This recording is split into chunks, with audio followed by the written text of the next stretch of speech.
abduhu wa rasuluhu da'ila ridwani. Allahumma salli alaihi wa ala alihi wa ashabihi wa ikhwani. Hadirin dan hadirat yang dirahmati oleh Allah Subhanahu wa taala.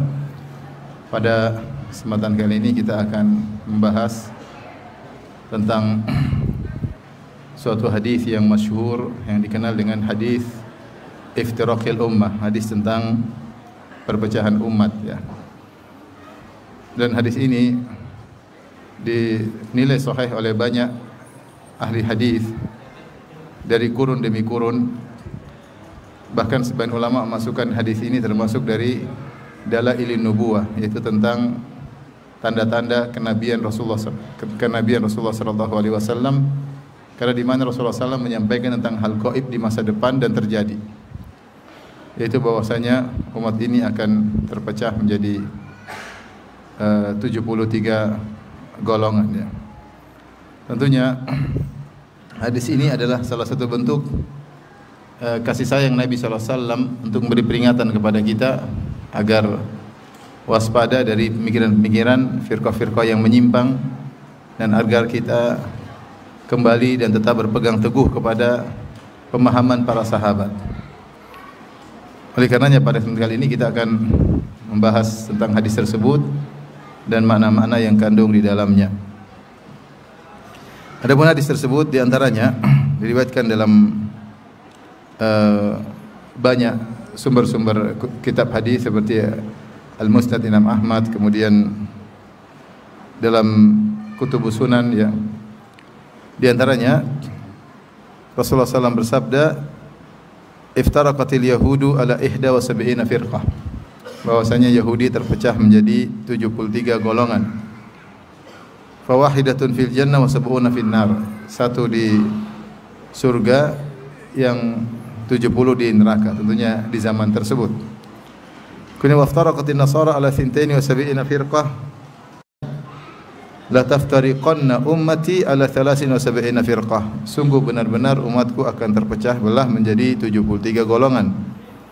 Wahidatun fil jannah, yang satu di surga, wa thintani wa sab'una finnar. Adapun 72 di neraka. Dalam riwayat yang lain, kulluha finnar illa wahidah. Semua di neraka kecuali satu. Qila ya Rasulullah man hum? Siapa mereka yang selamat tersebut wahai Rasulullah? Qala al-jamaah. Mereka adalah al-jamaah. Dalam riwayat yang lain, as-sawadul a'zam, yaitu golongan mayoritas. Dalam riwayat yang lain, ma ana alaihi wa ashabi, yaitu orang-orang yang berjalan di atas ma ana alaihi wa ashabi, yang berjalan di atas jalanku dan jalan para sahabatku. Hadis ini memberi mafhum atau pemahaman bahwasanya ada firqah-firqah yang tersesat atau firqah-firqah yang binasa yang dikenal dengan al-firqul halikah, dan ada yang al-firqatu an-najiyah al-mansurah, yaitu kelompok yang selamat dan ditolong oleh Allah Subhanahu wa taala. Hadis ini didukung oleh hadis-hadis yang lain dan juga didukung oleh ayat-ayat dalam Al-Qur'an. Kebenaran hadis ini ada syawahidnya. Syawahid itu dalil-dalil yang lain yang mendukung makna tentang kebenaran hadis ini.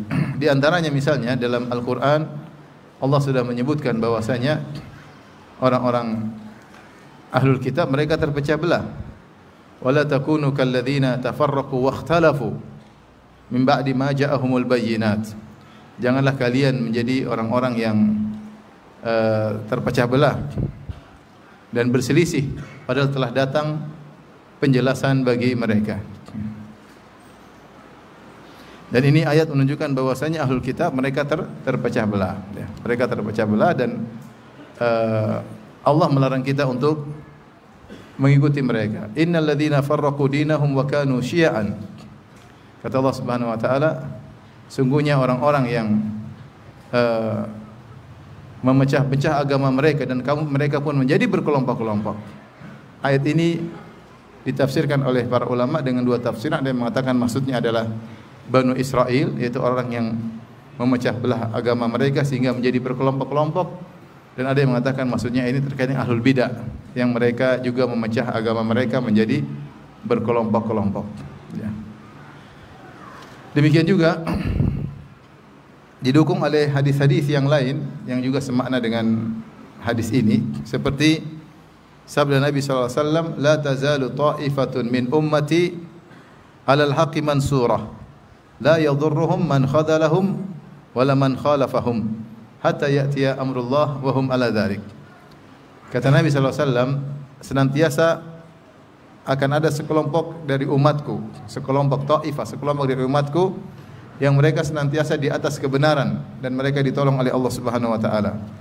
Tidak memberi kemudaratan kepada mereka orang-orang yang meninggalkan mereka, tidak menolong mereka. Dan juga tidak memberi mudarat kepada mereka orang-orang yang menyelisihi mereka. Kalau ada kelompok lain meninggalkan mereka, ada kelompok lain menyelisihi mereka, tidak memberi mudarat kepada mereka. Hadis ini maknanya sama dengan hadis iftirakul ummah. Karena Rasulullah mengatakan akan ada senantiasa dari umatku sekelompok. Yang kita pahami berarti kelompok-kelompok yang lain tidak di atas kebenaran. Saya ulangi, Rasulullah SAW bersabda, "La tazalu ta'ifatun min ummati 'alal haqqi mansurah." Senantiasa akan ada dari umatku satu kelompok yang di atas kebenaran, yang ditolong oleh Allah Subhanahu wa taala. Kalau begitu, kelompok-kelompok yang lain tidak di atas kebenaran. Ini isyarat bahwasanya ada satu kelompok yang benar, yang lain tidak benar. Dan ini dalam riwayat hatta ya'ti amrullah, sampai datang keputusan Allah, dalam sebagian riwayat hatta taqumas saa'ah, sampai hari kiamat. Maksudnya kelompok tersebut akan terus ada sampai hari kiamat.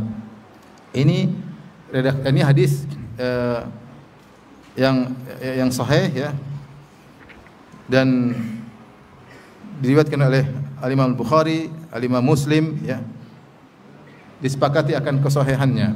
Adapun hadis iftirakul ummah tidak diriwayatkan dalam Bukhari dan Muslim, tapi diriwayatkan dalam kutubul masanid dan sunan. Kitab-kitab hadis musnad dan juga kitab sunan-sunan ya. Sunan-sunan misalnya Sunan Tirmidzi, Sunan Ibnu Majah ya. Dan yang semisalnya ya. Musnad maksudnya Musnad Imam Ahmad. Ini juga buku-buku hadis yang membawakan hadis tentang terpecah belah umat menjadi 73 golongan. Ya. Karena ada sebagian orang yang berusaha menyatakan dari sini dhaif. Kata mereka hadis tentang terpecahnya umat menjadi 73 golongan, hadisnya lemah. Hadisnya lemah. Namun dibantah oleh para ulama bahwasanya hadisnya sahih secara sanad, diriwayatkan dalam banyak jalur ya. Kemudian didukung oleh hadis-hadis yang lain. Di antaranya hadis tadi, hadis yang diriwayatkan oleh Imam Bukhari dan Muslim.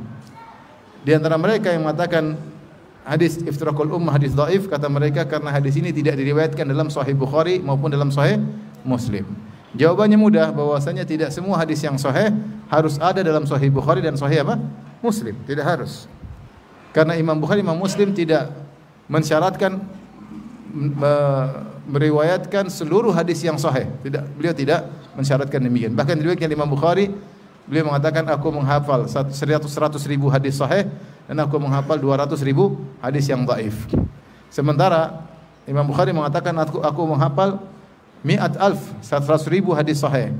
Sementara dalam Sahih Bukhari hanya termaktub 7.000 hadis dengan pengulangan sekitar 4.000 hadis. Tentunya masih banyak hadis-hadis yang sahih yang tidak harus dimasukkan dalam apa? Sahih Al-Bukhari. Ya. Demikian juga Imam Bukhari maksudkan al-mukhtasar ya. Ringkas, beliau tidak bermaksud mensyaratkan seluruh hadis sahih harus ada dalam Sahih Bukhari. Maka meskipun hadis iftirakul ummah tidak terdapat dalam Sahih Bukhari, Sahih Muslim, namun diriwayatkan dalam kutubul masanid, kitab musnad dan juga dalam kitab-kitab sunnah, kitab-kitab sunan ya. Dan terlalu banyak hadis-hadis sahih yang tidak terdapat dalam Sahih Bukhari dan Sahih Muslim. Baik. Selain itu, kita katakan hadis ini, hadis iftirakul ummah didukung oleh ayat-ayat dan hadis-hadis yang lain. Ayat-ayat yang sudah kita sebutkan ya. Bagaimana orang ahlul kitab mereka terpecah belah, tercerai-berai ya. Ya, kata Allah Subhanahu wa taala, saya sebutkan dalam surat Ali Imran, wala takunu kalladzina tafarraqu wakhtalafu min ba'di ma ja'ahumul bayyinat wa ulaika lahum adzabun adzim. Janganlah kalian seperti orang-orang yang terpecah belah dan berselisih, maksudnya ahlul kitab. Rasulullah mengabarkan dalam hadis iftirakul ummah, Yahudi terpecah 71, Nasara terpecah menjadi berapa? 72. Dan Allah telah menyebut Al-Qur'an bahwasanya mereka tercerai-berai. Demikian juga dalam ayat yang lain kata Allah Subhanahu wa taala, "Wala takunu minal musyrikin." Janganlah kalian seperti orang-orang musyrikin, minal ladzina farraqu dinahum wa kanu syi'an. Kullu hizbin bima ladaihim farihun. Yaitu orang-orang yang memecah belah agama mereka dan jadilah mereka berkelompok-kelompok, masing-masing kelompok bangga dengan kelompok mereka. Kemudian juga didukung oleh hadis-hadis yang juga maknanya mirip. Di antaranya tadi hadis riwayat Imam Bukhari dan Imam Muslim, la tazalu min ummati ta'ifatun 'alal haqq mansurah. Ya. Senantiasa ada satu kelompok dari umatku yang senantiasa berada di kebenaran, ditolong oleh Allah Subhanahu wa taala. Kelompok-kelompok lain meninggalkan mereka, tidak memberi mudarat kepada mereka. Kelompok-kelompok lain menyelisihi mereka, tidak memberi mudarat kepada mereka. Sampai hari kiamat akan ada kelompok seperti ini yang di atas kebenaran. Nah, ini juga mafhumnya berarti yang benar satu kelompok, yang sisanya tidak di atas kebenaran. Demikian juga dalam hadis yang lain.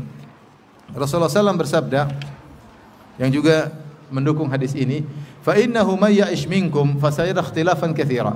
Sungguhnya siapa yang hidup setelah aku tiada, ba'di may ya'ish minkum ba'di, siapa yang hidup setelahku di antara kalian, fasayara ikhtilafan katsira, maka dia akan melihat banyak perselisihan. Itu perselisihan dalam masalah agama.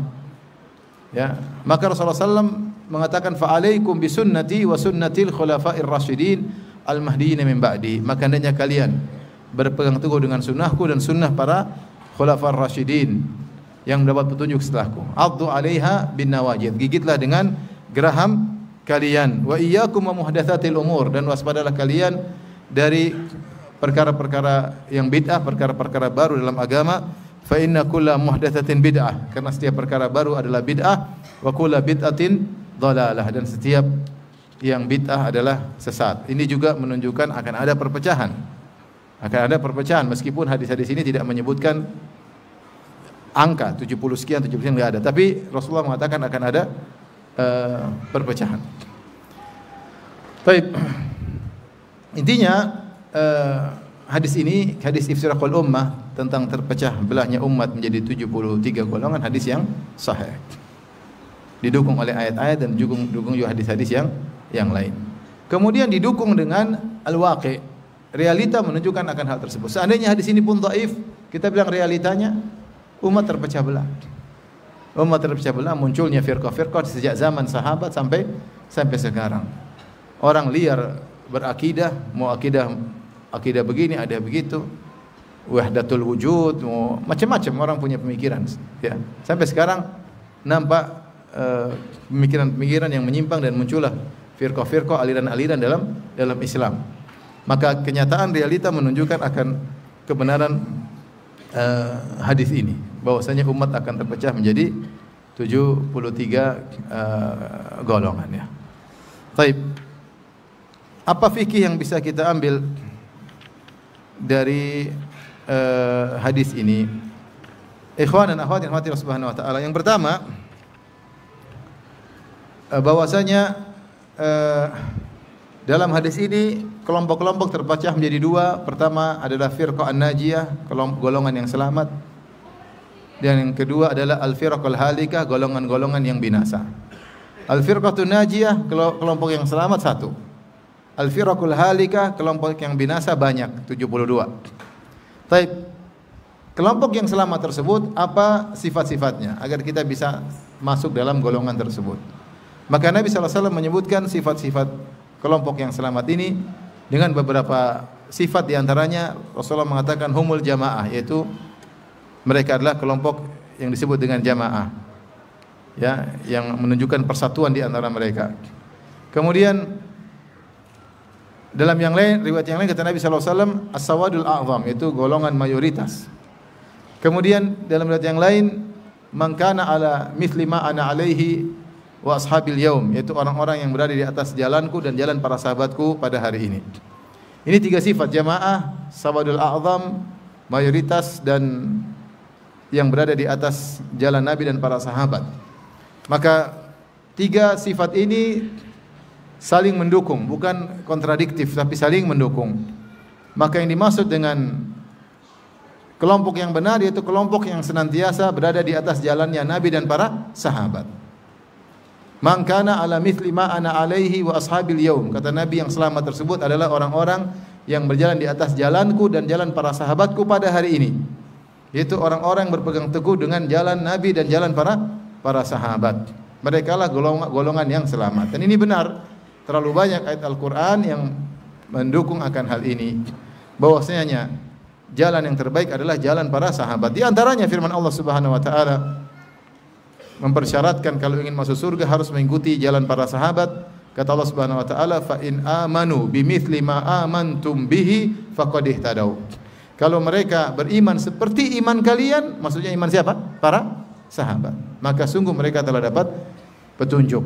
Jadi Allah turunkan ayat dalam surat Al-Baqarah, "Fa in amanu bimithli ma amantum bihi faqad ihtadaw." Kalau mereka beriman seperti iman kalian wahai para sahabat, tentu mereka telah dapat petunjuk. Demikian juga Allah berfirman dalam surat At-Taubah, kata Allah Subhanahu wa taala, "Was-sabiqunal awwaluna minal muhajirin wal ansar walladzina tabauhum bi ihsan radhiyallahu anhum wa radu'an." Orang-orang yang masuk Islam di awal-awal dari kalangan muhajirin maupun kaum ansar, walladzina tabauhum bi ihsan, dan orang-orang yang mengikuti mereka dengan pengikutan yang baik. Radhiyallahu anhum wa radu'an, maka Allah ridha kepada mereka dan mereka ridha kepada Allah Subhanahu wa taala. Di sini ada lahum jannatin tajri tahtahal anhar. Allah siapkan bagi mereka surga yang mengalir sungai-sungai di bawahnya. Di sini Allah Subhanahu wa taala mensifati tiga golongan yang Allah ridha kepada mereka dan mereka ridha kepada Allah, dan Allah siapkan surga bagi mereka. Siapa tiga golongan tersebut? Yang pertama muhajirin, yang kedua al-ansar, yang ketiga orang-orang yang datang setelah mereka tapi dengan syarat mengikuti mereka dengan cara yang baik. Kata Allah, walladzina tabauhum biihsan, yaitu orang-orang generasi setelah muhajirin dan ansar yang mengikuti muhajirin dan ansar dengan pengikutan yang baik, maka mereka dikenal dengan tabi'in. Tabi'ina lahum biihsan, yaitu orang-orang yang mengikuti jalan para sahabat dengan pengikutan yang baik. Kalau mau masuk surga, mau diridhai oleh Allah Subhanahu wa taala, harus mengikuti jalan para sahabat yang baik. Allah berfirman, "Wa may yushaqiqir rasula min ba'di ma tabayyana al-huda wa yattabi' ghayra sabilil mu'minin nuwallihi ma tawalla wa nuslihi jahannam wa sa'at masira." Kata Allah, siapa, ayat yang lain, kata Allah Subhanahu wa taala dalam surat An-Nisa kalau tidak salah, siapa yang beroposisi dengan Rasul sallallahu alaihi wasallam, wa may yushaqiqir rasul min ba'di ma tabayyana al-huda, setelah jelas kebenaran baginya, wa yattabi' ghayra sabilil mu'minin, dan mengikuti jalan selain kaum mukminin. Siapa kaum mukminin yang dimaksud ketika turun ayat tersebut? Para sahabat. Kemudian tidak mengikuti jalan para sahabat, maka kami biarkan dia berpaling dan kami biarkan dia masuk dalam neraka jahanam. Ini dalil semua menunjukkan bahwasanya benarlah sabda Nabi sallallahu alaihi wasallam ketika ditanya, siapa golongan selamat tersebut? Kata Nabi, "Man kana ala mithli ma ana alaihi al-yauma wa ashabi." Yaitu orang-orang yang berjalan di atas jalan yang aku tempuh dan para sahabatku. Maka itulah ciri khas golongan yang selamat, mengikuti jalan para salafus saleh. Jalan para salafus saleh, ya. Oleh karenanya, apa yang di zaman Nabi sallallahu alaihi wasallam bukan akidah, maka zaman sekarang juga bukan akidah. Apa yang di zaman Nabi bukanlah ibadah, maka zaman sekarang juga bukan ibadah. Kata Al-Imam Malik rahimahullahu taala, "Faman lam yakun yauma idzin dinan falan yakuna al-yauma dina." Apa yang di zaman Nabi bukan agama, maka zaman sekarang juga mustahil jadi agama. Apa yang di zaman Nabi bukan akidah, bukan akidah Islam, maka mustahil zaman sekarang juga, kemudian zaman sekarang menjadi akidah, mustahil. Kenapa? Karena Allah telah berfirman, "Al-yauma akmaltu lakum dinakum wa atmamtu 'alaikum ni'mati wa raditu lakum al-Islam madina." Pada hari ini telah aku sempurnakan untuk kalian agama kalian. Agama Islam sudah sempurna. Nabi sudah mengajarkan segalanya, ya. Hatta al-qiraah, kata seorang Yahudi kepada salah seorang sahabat, "Allamakum nabiyyukum kulla syai'in hatta al-qiraah." Apakah Nabi kalian mengajarkan kepada kalian segala sesuatu sampai adab buang hajat? Kata sahabat, "Ajal." Benar, memang begitu. Ya, Rasulullah mengajarkan semuanya. Lihatlah Islam begitu apa? Lengkap. Enggak usah kita bicara akidah. Bicara tata kerama, adab, ya. Hubungan rumah tangga suami istri dengan tetangga, ya, hubungan pertemanan, lengkap semua dalam Islam. Kalau perkara-perkara seperti ini dijelaskan oleh Nabi, adab makan, adab minum, adab buang hajat, semua dijelaskan. Bagaimana lagi tentang keyakinan terhadap Allah Subhanahu wa taala? Pasti dijelaskan dengan apa? Gamblang. Pasti dijelaskan dengan gamblang. Enggak mungkin tidak gamblang. Oleh karenanya yang mau selamat harus mengikuti agamanya Nabi dan para sahabat.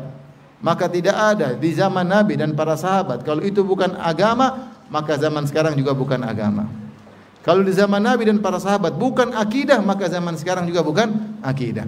Kalau di zaman Nabi dan para sahabat itu adalah ibadah, sampai sekarang juga merupakan ibadah. Kalau di zaman Nabi dan zaman para sahabat radhiyallahu anhum ajmain itu merupakan akidah, maka zaman sekarang juga bukan akidah. Inilah barometer agar seorang bisa masuk dalam al-firqatun najiyah, golongan yang selamat. Dia punya standarisasi untuk mengetahui mana akidah yang benar dan mana akidah yang tidak benar untuk dia tinggalkan, untuk mengetahui mana ibadah yang benar dan mana ibadah yang tidak benar untuk dia tinggalkan. Praktek akan hal ini contohnya, saya sering sampaikan hal ini adalah seperti perkataan dialog antara Imam Ahmad bin Hanbal dengan Ahmad bin Abi Duat, tokoh Mu'tazilah, di mana Ahmad bin Abi Duat menyeru dengan minta tolong kepada khalifah, memaksa khalifah untuk memaksa masyarakat mengatakan Al-Quran itu makhluk.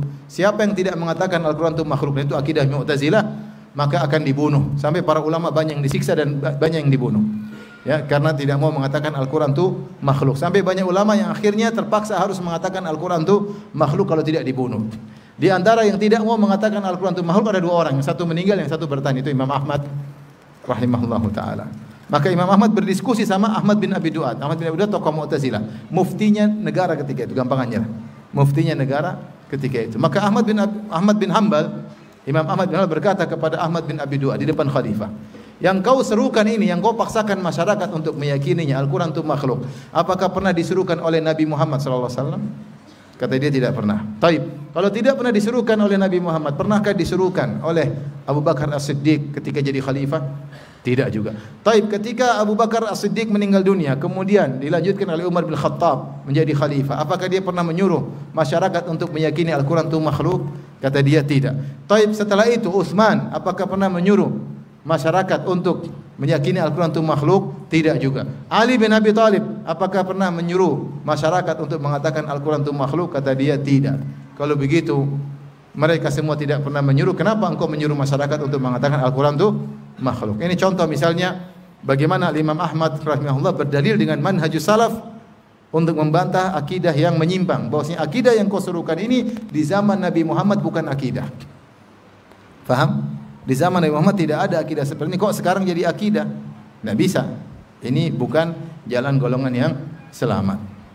Seperti Ibnul Jauzi juga menyebutkan dalam kitab Bayan Talbisil Jahmiyah, dalam Bayan Talbis Iblis, dalam Bayan Talbis Jahmiyah karangan Ibnu Taimiyah, dalam kitab Talbis Iblis, dia menyebutkan riwayat dari sebagian ulama ketika timbul gaduh bahwasanya akidah kalau orang ingin percaya tentang Tuhan, bahwasanya Tuhan itu esa, harus mengerti tentang jauhar dan a'rad. Apa itu jauhar, apa itu jauharul fard, apa itu a'rad, ya. Ini tidak ada di zaman Nabi dan para sahabat. Maka seorang ulama mengatakan, wahai fulan,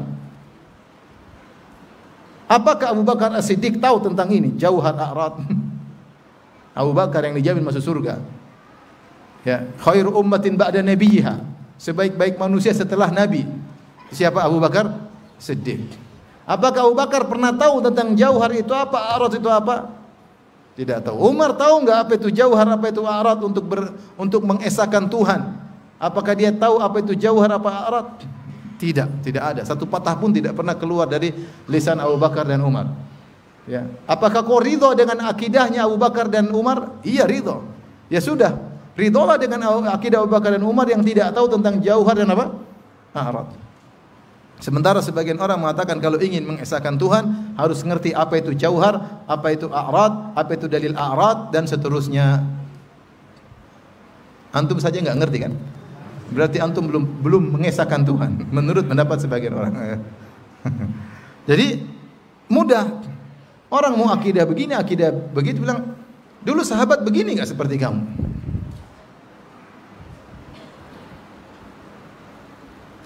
Ada enggak dulu zaman sahabat orang sibuk-sibuk cari Nabi Khidir? Kemudian bawa proposal untuk jadi wali. Ada enggak zaman sahabat? Ada enggak Abu Bakar bawa orang-orang yang kita cari Khidir mau ketemu, kita bawa proposal yang mau jadi wali, saya bawa proposalnya. Ada enggak di zaman Abu Bakar, Umar, Utsman, Ali, ada atau tidak? Zaman sekarang ada. Zaman sekarang ada. Mudah kok.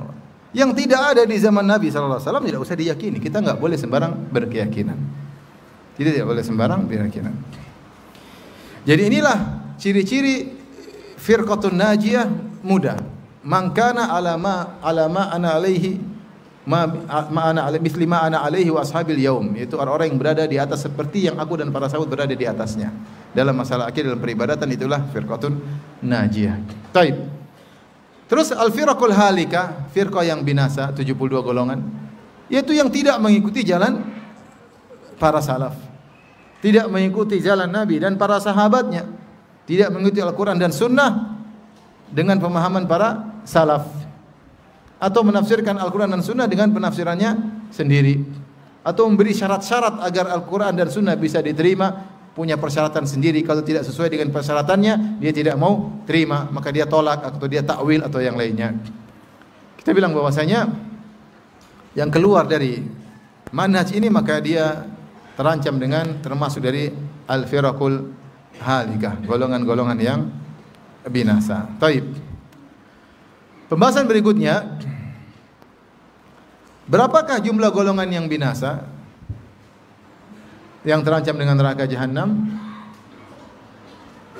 Dalam hadis sebut berapa? 72.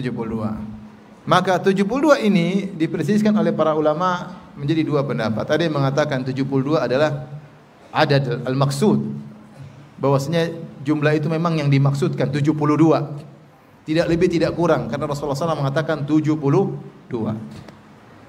Maka akan ada umat Islam 72 golongan terancam dengan neraka jahanam. Sebagian ulama mengatakan bukan maksudnya 72, tapi maksudnya banyak, akan jumlahnya akan banyak. Intinya mereka menjelaskan 70 menunjukkan banyak. Kenyataannya, realitanya kalau kita mau hitung firqah-firqah, maka lebih dari 72.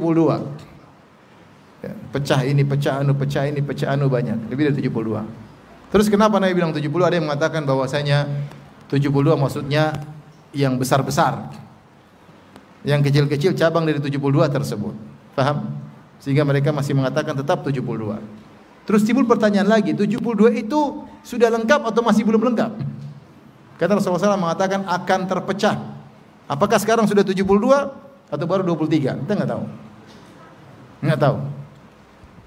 Yang jelas ada yang mengatakan jumlah tersebut bukan dimaksudkan, tapi maksudnya adalah banyak, karena orang Arab dahulu kalau ingin menyebutkan suatu angka yang banyak, mereka mengucapkan angka 70. Mereka mengucapkan angka 70. Seperti firman Allah Subhanahu wa taala, "Istaghfir lahum aw la tastaghfir lahum, in tastaghfir lahum 70 marratan fala yaghfirullahu lahum." Kata Allah Subhanahu wa taala, kau minta ampun untuk mereka orang munafik, wahai Rasulullah, kau minta ampun untuk mereka, kau istighfar untuk mereka, atau kau tidak istighfar untuk mereka, meskipun kau istighfar untuk orang munafik 70 kali, Allah tidak akan ampuni mereka. 70 kali di sini maksudnya sebanyak-banyak apapun tidak akan diampuni. Sehingga angka 70 adalah mewakili jumlah yang banyak, ya. Ini adalah tradisi berbahasa Arab. Bahasa Arab dahulu mereka ingin mengungkapkan banyak, mereka mengatakan dengan angka 70. Seperti dalam hadis Rasulullah mengatakan, "Istaghfiru rabbakum wa tubu ilaih." Hendaknya kalian istighfar kepada Allah dan bertobat kepadanya. Sungguhnya aku sehari beristighfar lebih dari 70 kali. Maksudnya aku beristighfar dengan istighfar yang banyak. Buktinya dalam satu hadis ada sahabat yang menghitung istighfarnya Nabi, sekali Nabi duduk 100 kali. Sekali Nabi bermajelis, Nabi istighfar berapa? 100 kali. Sehingga ini menguatkan bahwasanya maksud 70 adalah jumlah yang banyak. Taib. Ala kulli hal, yang penting bagi kita adalah ciri-ciri firqah yang selamat. Itu yang penting. Kita enggak urus dengan firqah-firqah yang tidak selamat. Firqah yang selamat cirinya mengikuti jalan Al-Quran dan Sunnah sesuai dengan pemahaman para sahabat. Taib. Pembahasan berikutnya, apa yang dimaksud dengan finnar, di neraka? Apakah maksudnya adalah kafir? Jawabannya tidak. Tidak dimaksud finnar di sini adalah kafir, tapi ini adalah hadis ancaman. Hadis ancaman bahwasanya siapa yang bergabung dengan pemahaman di luar pemahaman para sahabat, maka dia terancam dengan neraka. Dia terancam dengan neraka. Ini seperti hadis-hadis yang lain, seperti ayat-ayat yang lain yang bicara tentang ancaman neraka. Contoh firman Allah Subhanahu wa taala, innal ladzina ya'kuluna amwalal yatama zulman innama ya'kuluna fi butunihim nar. Sungguhnya orang-orang yang memakan harta anak yatim dengan cara yang zalim, innama ya'kuluna fi butunihim nara wa sayaslawna sa'ira. Sungguhnya mereka sedang makan api dalam perut mereka dan mereka akan dipanggang dalam neraka jahanam. Pertanyaan, ini ancaman. Siapa yang makan harta anak yatim? Dia ngurus harta anak yatim malah dia habisin, makan sendiri dengan cara yang zalim. Kata Allah, innama ya'kuluna fi butunihim nara. Sungguhnya mereka memakan api dalam perut mereka. Wa sayaslawna sa'ira, dan mereka akan dibakar dalam neraka jahanam. Pertanyaan, kalau ada orang makan harta anak yatim dengan cara zalim, apakah dia pasti masuk neraka? Jawabannya tidak. Itu ancaman.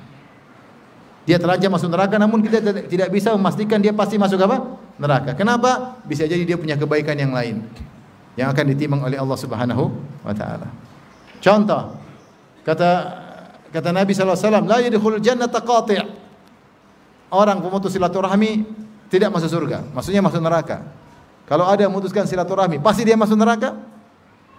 Tidak ada, tidak boleh kita masih. Mungkin dia punya kebaikan yang lain. Paham? Wa may ya'sillaha wa rasulahu wa yata'adda hududahu yudkhilhu naran. Barang siapa tentang masalah wasiat, siapa yang bermaksiat kepada Allah Rasulnya dan melanggar aturan-aturan Allah, tidak membagi warisan sebagaimana aturannya, yudkhilhu naran, Allah akan masukkan dalam neraka jahanam. Ancaman. Tapi kalau ada orang tidak bagi warisan sesuai dengan aturan Allah, pasti masuk neraka? Akhirnya Ahlussunnah mengatakan tidak pasti, tapi dia diancam dengan apa? Neraka. Faham? Ini tidak kafir, tapi diancam dengan apa? Neraka. Makanya dalam akidah Ahlussunnah wal Jamaah, semua yang meninggal dalam kondisi melakukan dosa besar, maka tidak dipastikan masuk neraka. Kita hanya mengatakan tahta masyiatillah, di bawah kehendak Allah. Jika Allah berkehendak, Allah maafkan. Jika Allah berkehendak, Allah mengazabnya. Kenapa? Karena Allah berfirman, innallaha la yaghfiru ayyushraka bih wa yaghfiru ma duna dzalika liman yasha. Sungguhnya Allah tidak memaafkan kesyirikan. Orang mati dalam syirik pasti masuk neraka. Tapi kalau selain dosa syirik, mungkin Allah ampuni bagi yang Allah kehendaki. Oleh karenanya dalam akidah Ahlussunnah tidak boleh kalau ada orang meninggal di atas kemaksiatan tetapi bukan syirik, tidak boleh kita pastikan dia masuk neraka. Contoh, ada orang berzina tahu-tahu meninggal. Ada orang mencuri tahu-tahu meninggal. Ada orang minum khamar tahu-tahu meninggal. Ada yang mati bunuh diri. Ini semua dosa bukan syirik. Ini semua dosa bukan kekufuran. Kita bilang dia terancam neraka, tapi tidak boleh kita bilang pasti masuk apa?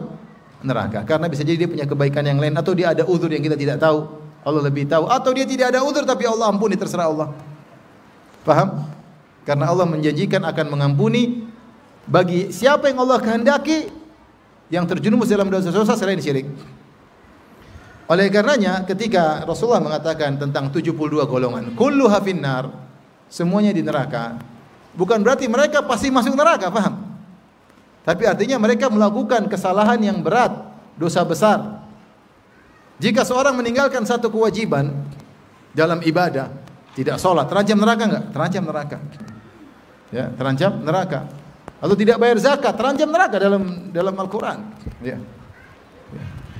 Walladzina yaknizuna adh-dhahaba wal fiddata wa la yunfiqunaha fi sabilillah fabashshirhum bi'adzabin alim. Orang-orang yang menyimpan harta kemudian tidak diinfak, tidak dizakatkan, maka kabarkanlah mereka dengan azab yang pedih. Kemudian Allah sebutkan bagaimana mereka disiksa, disetrika dengan harta tersebut. Ya. Nah, kalau meninggalkan kewajiban terancam dengan neraka, itu terkait dengan ibadah, apalagi meninggalkan kewajiban terkait dengan akidah. Akidah. Berkeyakinan tentang Allah harus dengan akidah yang benar. Enggak boleh sembarang berakidah. Akidah yang salah, akidah yang sembarangan, ya ini. Dan kita tahu bahwasanya kewajiban amal batin lebih tinggi daripada kewajiban amal zahir secara umum, secara umum. Intinya, orang yang memiliki penyimpangan, meninggalkan manhaj Nabi dan para sahabat, maka dia terancam dengan neraka. Namun tidak boleh kita bilang ini pasti masuk apa? Neraka, enggak boleh. Paham? Kita cuma bilang dia melakukan suatu kesalahan, tapi dia tetap seorang muslim, tetap seorang muslim. Maka sabda Nabi finnar bukan pengkafiran. Makanya sebagian ulama salaf ketika ditanya, apakah Al-Jahmiyah termasuk Al-Firaqil Halikah minas Thintain wa Sab'in? Apakah Jahmiyah termasuk dari 72 golongan? Kata sebagian ulama mengatakan tidak. Ini sebagian ulama mengkafirkan Jahmiyah. Kenapa Jahmiyah kafir? Keluar dari 72. Ada yang dimaksud 72 adalah firqah-firqah yang masih Islam. Meskipun melakukan penyimpangan tapi mereka masih dalam dairatul Islam, masih dalam daerah wilayah Islam, belum keluar dari Islam.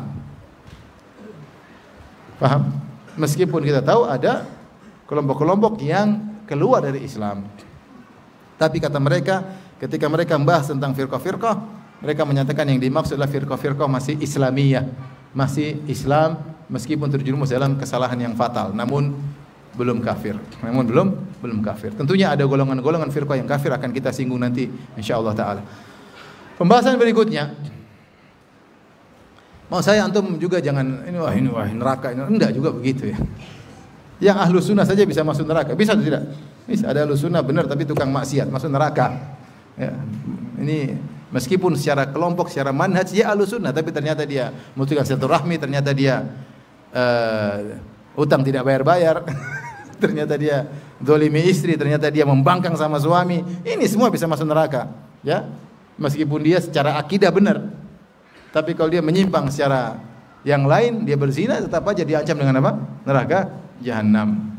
Tetapi hadis ini mengingatkan kita agar kita takut ketika beribadah, berakidah, jangan sembarang ibadah, jangan sembarang akidah, berakidah. Kita harus berusaha mengikuti manhaj Nabi dan para sahabat. Kaedahnya jelas. Kata Imam Malik, "Fama lam yakun yauma idzin dinan, falan yakunal yauma din." Apa yang di zaman Nabi bukan agama, maka zaman sekarang juga bukan agama. Sederhana. Taib, berikutnya, siapakah 72 golongan tersebut? Maka dalam hal ini kalau kita melihat para sahabat, para tabi'in, mereka tidak pernah berbicara tentang memvonis 72 golongan itu apa saja. Tidak pernah. Kalaupun para salaf dahulu mereka berbicara, mereka hanya menyebutkan tentang ru'usul firaq, tentang firqah-firqah yang besar, yang merupakan cabang-cabang firqah-firqah yang lain. Mereka mengatakan 72 golongan tersebut, ini disebut oleh para ulama salaf kembali kepada 4, ada yang mengatakan kembali kepada 5. Apa 4 atau 5 tersebut? Kata mereka, semua firqah-firqah yang sesat kembali pertama kepada Khawarij, yang kedua kepada Syiah, yang ketiga kepada Mu'tazilah, yang keempat kepada Murji'ah. Sebagian mereka tambah yang kelima kepada Jahmiyah. Jadi mereka hanya menyebutkan tentang ru'usul firaq, yaitu kelompok-kelompok yang besar. Adapun yang ke-6, ke-7, ke-8 mereka tidak bahas. Mereka hanya bilang firqah-firqah tersebut di antaranya ini yang besar-besar. Ini metode para ulama salaf. Kemudian datang ulama belakangan seperti Abdul Qahir Al-Baghdadi yang yaitu golongan pengikut Abul Hasan Al-Asy'ari rahimahullahu taala. Maka ulama belakangan mereka mulai mencoba untuk menghitung 72 golongan tersebut siapa aja. Mereka mulai menyebutkan. Seperti Abdul Qadir Al-Baghdadi dalam kitabnya Al-Farqu Bainal Firaq, dan juga ulama-ulama yang lain. Mereka mengatakan 72 golongan terbagi menjadi sekian. Misalnya Khawarij yang pertama. Nah, Khawarij terpecah menjadi kata mereka misalnya 18 misalnya. Benar kan? 4 kali 10 berapa? 4 kali 10 40. 8 kali 4 32. Berarti 40 tambah 32 72. Kata mereka, di antara mereka ada yang berusaha mengatakan bahwasanya firqah 4 kemudian masing-masing terpecah jadi 18. Ini Khawarij terpecah. Dan kenyataannya realitinya memang Khawarij terpecah-pecah. Mu'tazilah terpecah-pecah, realitanya terpecah-pecah memang. Seperti disebutkan oleh Abul Hasan Al-Asy'ari dalam kitabnya Maqalatul Islamiyyin. Beliau menyebutkan Mu'tazilah, firqah ini, firqah ini, firqah ini, firqah ini banyak. Murji'ah kenyataannya juga terpecah belah. Syiah juga kenyataannya terpecah belah. Syiah ini, Syiah ini, Syiah ini banyak. Secara garis besar aja ada Syiah Imamiyah, ada Syiah Zaidiyah, ada Syiah apa lagi ya? Ismailiyah, Zaidiyah, Imamiyah. Imamiyah terpecah-pecah lagi. Ya. Ada Ja'fariyah, ada apa-apa banyak lagi, macam-macam ya. Intinya ada sebagian ulama yang mencoba untuk menunjukkan siapa 72 golongan tersebut. Namun cara seperti ini tidak disetujui oleh beberapa ulama, di antaranya Syekhul Islam Ibnu Taimiyah rahimahullah taala. Bahkan beliau mengatakan memvonis kelompok tertentu termasuk dari 72 golongan tanpa ilmu, ini merupakan perbuatan kezaliman, tidak boleh. Ini termasuk enggak boleh. Kenapa? Karena banyak hal yang memang harus kita pertimbangkan. Pertama, apakah sekarang sudah sampai 72? Itu kan belum tahu. Karena Nabi mengatakan akan terpecah, akannya sempurna 70 sampai kapan kita nggak tahu. Mungkin sekarang baru 30. Siapa yang bilang sekarang sudah 72? Kita nggak tahu. Hari kiamat entah kapan kita nggak tahu. Karena akan terus terpecah-pecah sampai hari kiamat. Kemudian realitanya firqah lebih daripada 72 banyak. Yang untuk menunjukkan mana yang masuk, mana yang enggak juga susah. Maka Syekhul Islam Taimiyah mengatakan boleh kita memvonis si fulan ini kelompok ini firqah fulaniyah, firqah ini masuk, tapi harus dengan ilmu. Yang paling selamat adalah dengan cara para salaf, mereka hanya menyebutkan firqah-firqah yang besar. Adapun detail-detail sampai yang firqah ke-15, firqah ke-16 enggak usah. Karena belum tentu termasuk dari 72 yang dimaksud. Tapi kalau seorang ingin menjelaskan kesalahan boleh-boleh saja. Ya. Maka ini yang lebih metode hati-hati. Kita tidak memvonis firqah ini, kelompok ini, enggak perlu. Tapi kalau kita menjelaskan kesalahan boleh, enggak ada masalah. Kelompok ini kesalahannya di sini. Mereka kaum muslimin perlu dinasihati dengan disebutkan kesalahan-kesalahan. Tapi vonis ini termasuk 70, termasuk neraka, ini enggak boleh. Karena banyak iskal, banyak problem yang harus kita hadapi untuk memvonis kelompok ini termasuk atau tidak. Tersebutlah saya punya kawan di Papua. Waktu itu dia masih SMP.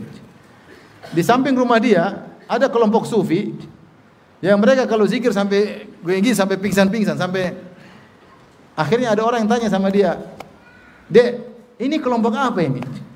Kata kawan saya tersebut, sungguhnya Islam terpecah menjadi 73 golongan. 72 di neraka, salah satunya ini katanya. Sangar ya. Enggak boleh, itu enggak boleh ya. Kita jelas punya kesalahan, tapi karena memvonis butuh dalil. Maka tugas kita bukan untuk vonis-vonis, yang lebih selamat kita vonis sebagaimana firqah-firqah besar yang disebut oleh para ulama. Lebih dari itu kita bilang apa? Wallahu alam, enggak tahu. Tugas kamu bukan mencari firqah yang sesat, tugas kamu bagaimana kamu selamat, ikuti jalan kelompok yang benar. Nah, kita menyebutkan, ulama menyebutkan para salaf dahulu, firqah-firqah yang menyimpang, di antaranya Jahmiyah, di antaranya Khawarij, di antaranya Syiah, di antaranya Mu'tazilah, di antaranya Murji'ah. Nah, itu kita sebut. Itu termasuk dari 72 golongan secara umum. Adapun secara detail-detail, ini terpengaruh Murji'ah, ini terpengaruh Khawarij, itu urusan lain. Karena Khawarij bertingkat-tingkat, Jahmiyah bertingkat-tingkat, Mu'tazilah bertingkat-tingkat. Yang kita maksud adalah kelompok besarnya. Dan ini metode yang lebih tepat yang ditawarkan oleh Syekhul Islam Ibnu Taimiyah rahimahullahu taala, tidak sembarang memvonis. Tidak sembarang memvonis. Tujuan kita adalah mencari mana kelompok yang lebih benar. Firqah Najiyah kita pelajari bagaimana akidah mereka, akidah yang ditulis oleh para ulama salaf, itu yang kita yakini. Taib, berikutnya, pembahasan berikutnya yang keberapa ini? Hah? Enggak ada yang catat. Yang berikutnya, saya juga tidak tahu nomor berapa ya. Yang berikutnya, kesalahan bagaimanakah yang bisa membuat seorang keluar dari firqah najiyah menuju firqah halikah? Atau apa kesalahan yang membuat seorang keluar dari ahlus sunnah wal jamaah? Ya. Karena tidak semua kesalahan membuat seorang kemudian keluar dari ahlus sunnah wal jamaah. Atau seperti yang dikatakan oleh para ulama, tidak semua yang terjerumus dalam bid'ah kemudian menjadi ahlul bid'ah. Tidak semua yang terjerumus dalam kesyirikan langsung divonis otomatis musyrik. Tidak semua yang terjerumus dalam kekafiran kemudian langsung otomatis menjadi apa? Kafir. Maka demikian pula tidak semua orang terjerumus dalam bid'ah kemudian dikatakan ahlul bid'ah. Dan tidak semua orang yang divonis ahlul bid'ah kemudian dia pasti termasuk dari firaq apa? Al-halikah. Tidak demikian. Makanya orang mengatakan indahu bid'ah. Dia ada bid'ah, dia terpengaruh bid'ah, tapi dia masih bisa jadi ahlu sunnah. Bisa jadi ahlu sunnah, ya. Kenapa? Dia punya penyimpangan dalam sebagian masalah, tetapi secara umum dia adalah ahlu sunnah wal jamaah. Kalau setiap penyimpangan mengeluarkan seorang dari ahlu sunnah, maka hampir semua orang tidak selamat. Setiap orang pasti ada penyimpangan. Pasti ada penyimpangan. Oleh karena penyimpangan apakah? Ini dibahas oleh para ulama. Yang membuat seorang bisa dikeluarkan dari ahlu sunnah wal jamaah.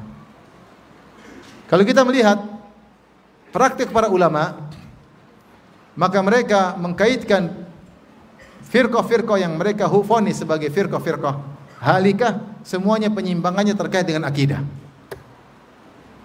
Semuanya terkait dengan bid'ah aqadiyah, bukan bid'ah amaliyah. Ini secara umum. Meskipun ada pendapat lain nanti saya sebutkan insyaallah setelah ini.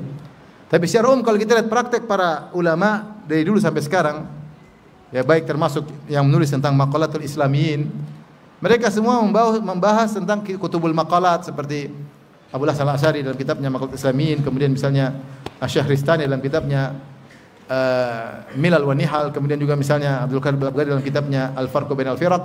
Maka pembahasan mereka ketika membahas firaq, mereka semua bahas firqah-firqah semua terkait penyimpangan tentang masalah akidah.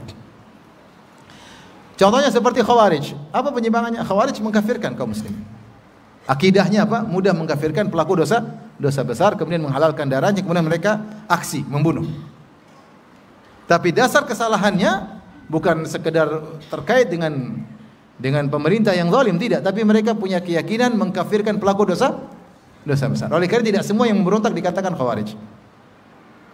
Tidak semua yang memberontak dikatakan Khawarij. Para ulama bagi pemberontak ada 3 model. Yang satu disebut Khawarij, yang satu disebut Bughat, yang satu disebut Qutta'ut Thariq. Yang disebut Khawarij hanyalah orang-orang yang memberontak, mengangkat senjata dengan mengkafirkan penguasa.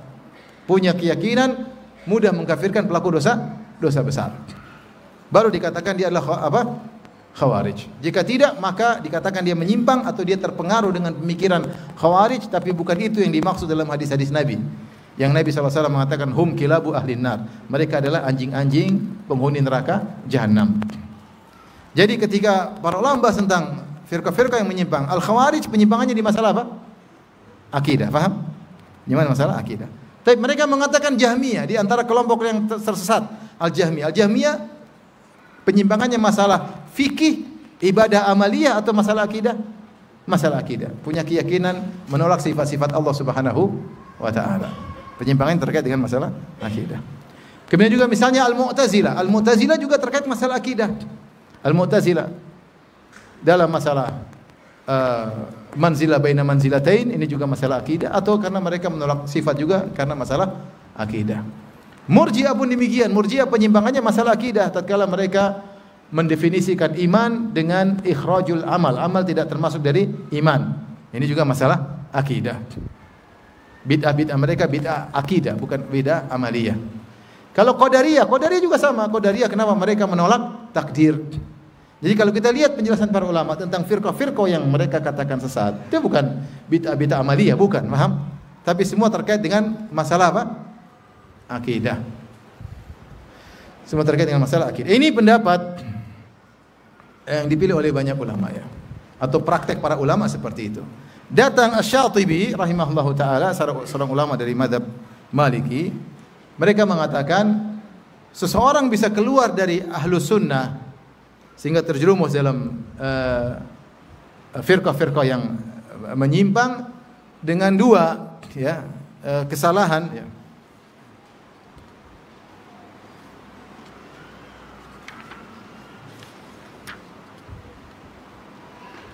Beliau mengatakan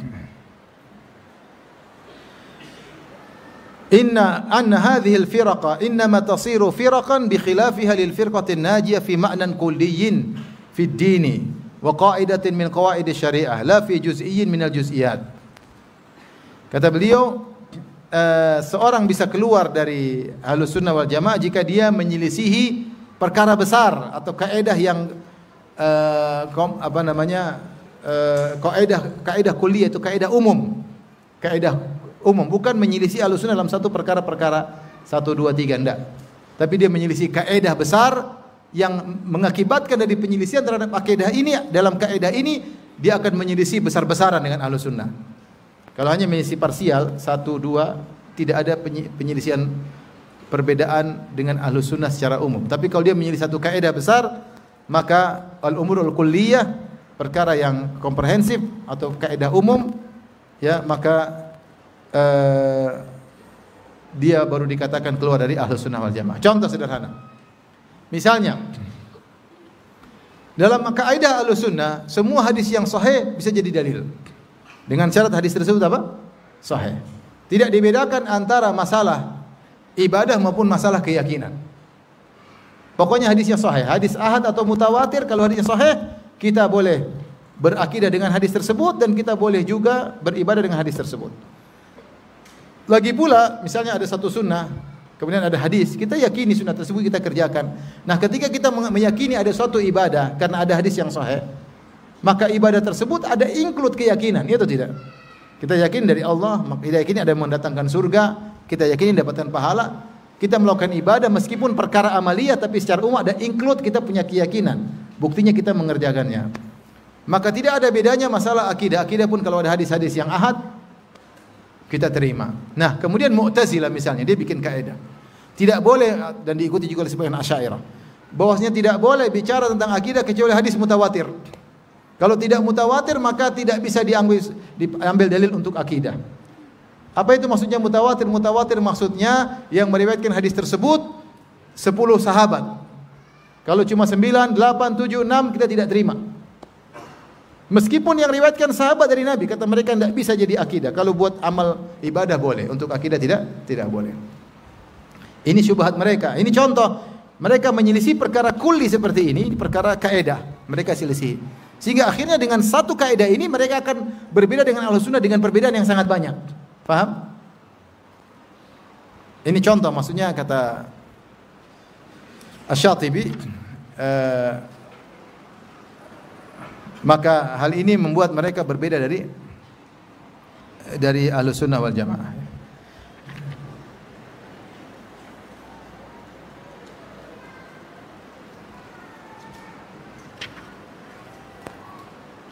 Demikian juga yang kedua yang membuat seorang bisa keluar dari Ahlus Sunnah wal Jamaah, kasratul juz'iyat, menyelisihi perkara bukan kaidah tapi juz'iyat, parsial-parsial, tapi banyak sekali. Ketika menyelisih Ahlus Sunnah dalam banyak perkara-perkara parsial, maka mereka juga bisa keluar dari Ahlus Sunnah. Misalnya perkara ibadah, ternyata wudunya beda, ternyata cara sholatnya beda, ternyata cara nikahnya beda. Ini semua perkara parsial, tapi beda semua. Ini bukan Ahlus Sunnah. Sholatnya udah beda, nikahnya udah beda, wudunya udah beda. Ini gimana? Ini bukan Ahlus Sunnah wal Jamaah. Nah, di sini Al-Imam Syatibi rahimahullah secara teori beliau tidak membedakan antara akidah maupun amaliyat. Bid'ah akidah atau bid'ah amaliyah beliau tidak bedakan. Jika ternyata penyelisihannya banyak dengan cara menyelisih parsial yang banyak atau menyelisih kaidah kulliyah, maka dia bisa keluar dari Ahlus Sunnah wal Jamaah. Paham atau tidak?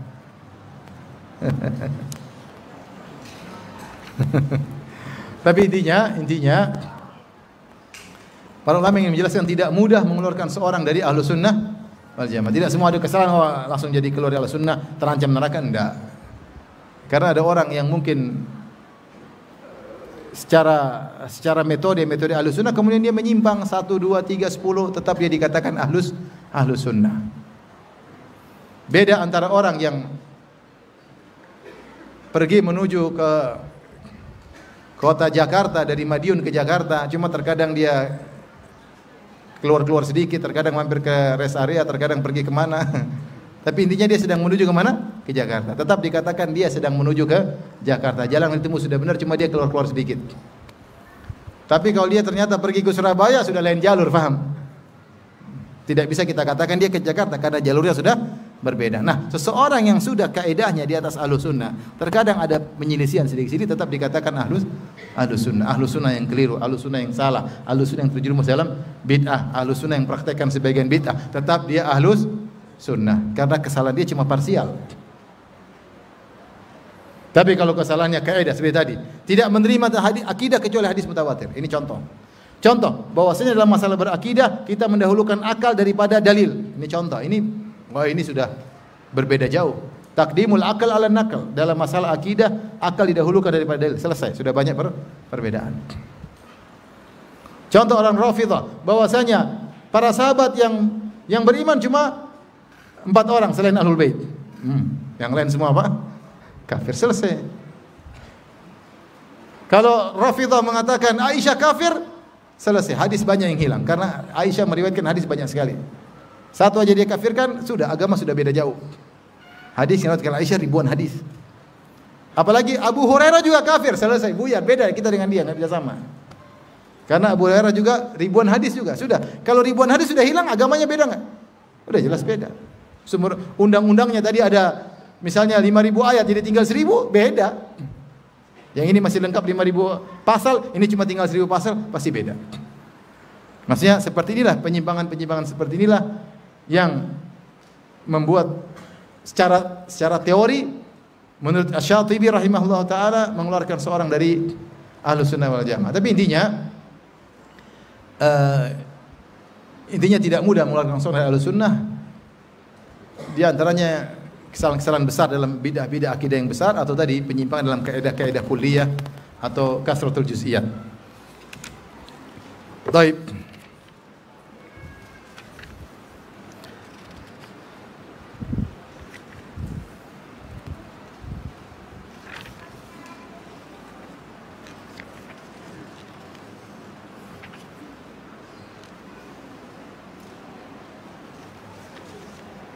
Inilah tentang hadis iftiraqul ummah, ya, terkait dengan firqah-firqah yang menyimpang, yang keluar dari akidah Ahlus Sunnah wal Jamaah.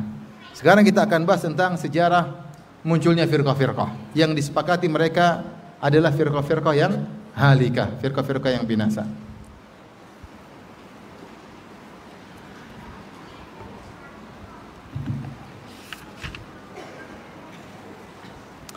Tapi sebagaimana sudah kita jelaskan, Rasulullah sallallahu alaihi wasallam diutus dengan agama yang sempurna. Al-yauma akmaltu lakum dinakum.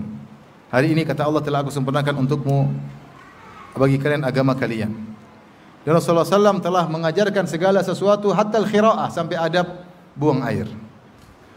Bahkan dalam hadis Rasulullah berkata, "Ma baqiya syai'un yuqarribu minal jannah wa yubaidu minan nar ila qawaqat buyyina lakum." Tidak ada satu pun perkara yang bisa mendekatkan kalian kepada surga dan bisa menjauhkan dari neraka kecuali sudah dijelaskan. Kata Nabi, kecuali sudah dijelaskan. Apapun yang bisa mendekatkan ke surga, Rasulullah sudah jelaskan, termasuk senyum bisa mendekatkan diri kepada surga, menghilangkan gangguan dari jalan bisa mendekatkan seorang ke dalam apa?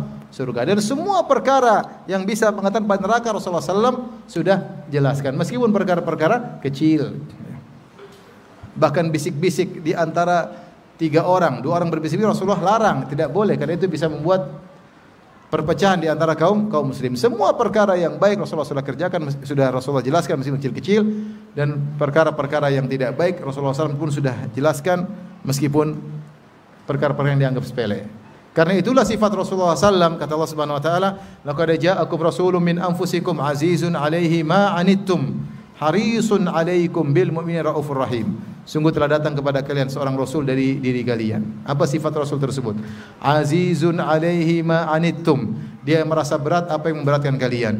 Rasulullah merasa berat apa yang memberatkan kaum muslimin. Harisun 'alaikum, semangat agar kalian masuk surga. Semangat untuk menjelaskan kebaikan kepada kalian. Bil mu'minina raufur rahim, dan dia sangat sayang dan belas kasih kepada orang-orang beriman. Jadi Nabi sangat semangat. Tidak mungkin ada kebaikan yang Rasulullah tidak jelaskan, dan tidak mungkin ada keburukan yang Rasulullah tidak jelaskan. Semuanya jelas. Kebaikan sudah Rasulullah jelaskan, keburukan pun sudah Rasulullah jelaskan. Dan yang sudah Rasulullah jelaskan tersebut tinggal kita analogikan, ya. Rasulullah memang tidak pernah jelaskan narkoba, tapi Rasulullah sudah jelaskan khamar misalnya, atau kaidah-kaidah misalnya la darar wala dirar, tidak boleh memberi mudarat kepada diri sendiri dan juga tidak boleh memberi mudarat kepada orang lain. Kaidah mengatakan ad-dararu yuzal, namanya keburukan harus dihilangkan. Makanya meskipun Rasulullah tidak pernah bahas narkoba, kita tahu narkoba hukumnya apa? Haram, karena sudah dijelaskan dengan kaidah atau dalil-dalil yang lain yang bisa dianalogikan. Intinya semua kebaikan, semua keburukan sudah dijelaskan oleh Nabi sallallahu alaihi wasallam. Nah, kalau masalah adab-adab diajarkan, apalagi masalah akidah dan keyakinan. Baik. Bagaimana asal muasal munculnya bid'ah? Firqah pertama yang muncul Maghrib jam berapa? 15? 17.33. 48 menit lagi ya? Mau istirahat? Mau istirahat dulu atau tidak? Hah? Hah? Mau istirahat atau tidak? Saya yang mau istirahat. Lanjut. Sabar ya. Lanjut. Kita cepat selesaikan biar saya cepat pulang ya. Bid'ah yang pertama muncul dari al-firaq al-halikah, kelompok satu yang pertama adalah Khawarij. Khawarij muncul di akhir zaman para sahabat, yaitu di zaman Khalifah Ali Amirul Mukminin Ali bin Abi Thalib radhiyallahu taala anhu ya. Muncul Khawarij. Di antara slogan mereka, inil hukmu illa lillah, la hukma illa lillah. Tidak ada hukum kecuali hukum Allah.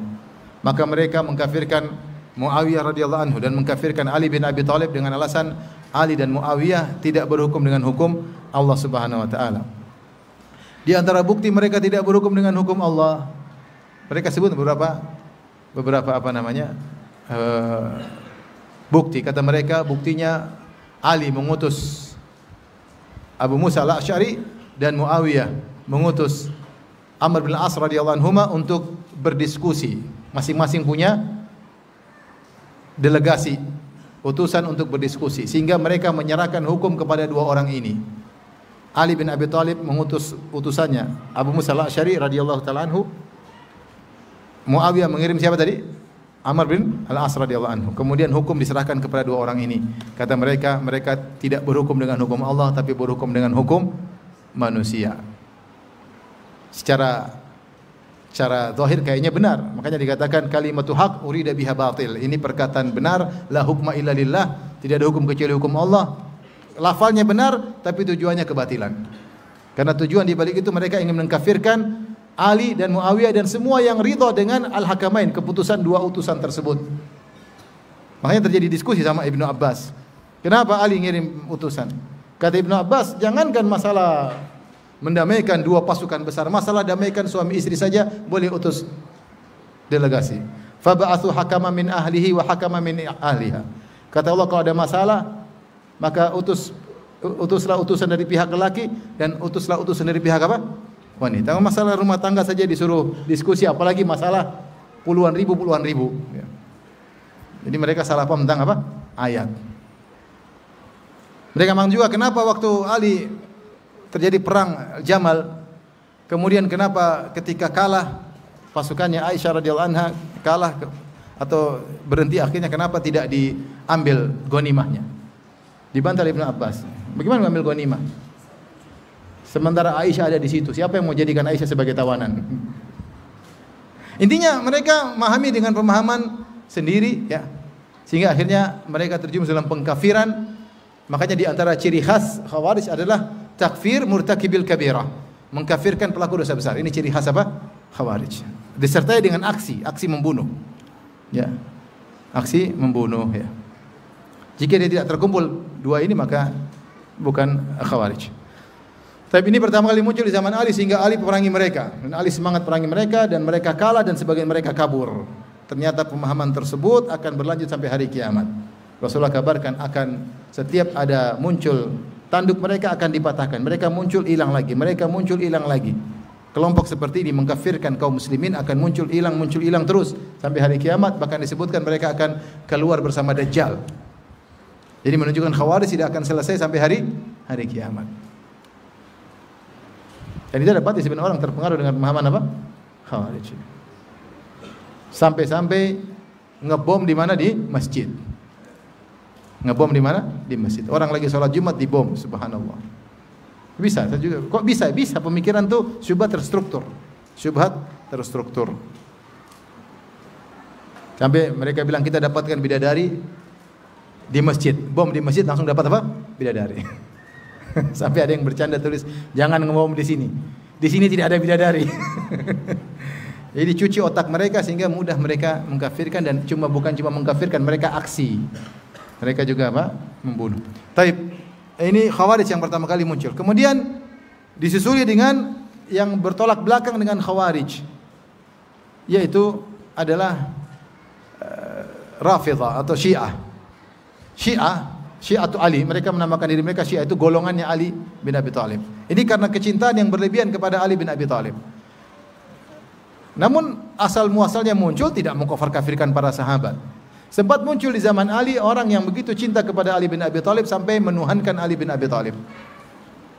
Dan riwayat dengan sanad yang hasan, dihasankan oleh Ibnu Hajar dalam Fathul Bari. Akhirnya Ali menasihati mereka. Mereka tidak mau bertobat.